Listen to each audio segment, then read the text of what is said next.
So when you prepare the natural nail, I want you to think of doing a T with the bit. So I want you to get this, that it comes out straight out of the nail group and forms a T, so that you can get right into that cuticle area. Follow the cuticle at the back, right against the cuticle,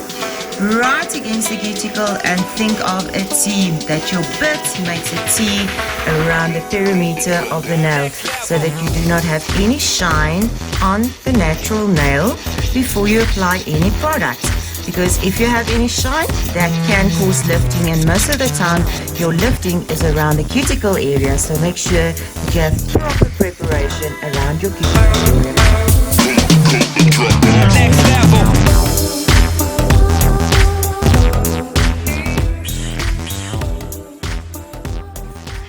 A question that comes up when you do natural nail and go time is, do I have to do a base? Yes, you do have to do a base on the natural nail. So I'm using the Synergy Gel base. You can use any base as long as you have a barrier between the natural nail and your go time application. So you're going to apply your base, thin layer, and then cure it for 30 seconds before you're going to apply your go time. Go time is a one-step gel. You only need one step to do this. So one coat application with most of the colors, and I'm going to apply a nice full even coat onto my base. If I do a natural nail, always onto my base. And it does not need a top coat. You do not need a top coat. Just concentrating around that cuticle area to get it nice and beautiful, that it doesn't look like it has grown out. And cure it for 1 minute, and that is go time application.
Can you apply Caption Top Coat over go time or any enhancement? Yes, you can. The only thing is, after you've applied it, you will seal it with our Caption Conversion and not with Ultimate Finish or with the stain resistant. You will just seal it with the Caption Conversion. But yes, you can apply any top effect over any of your designs to give it a little bit of sparkle or a little bit of bling or zing.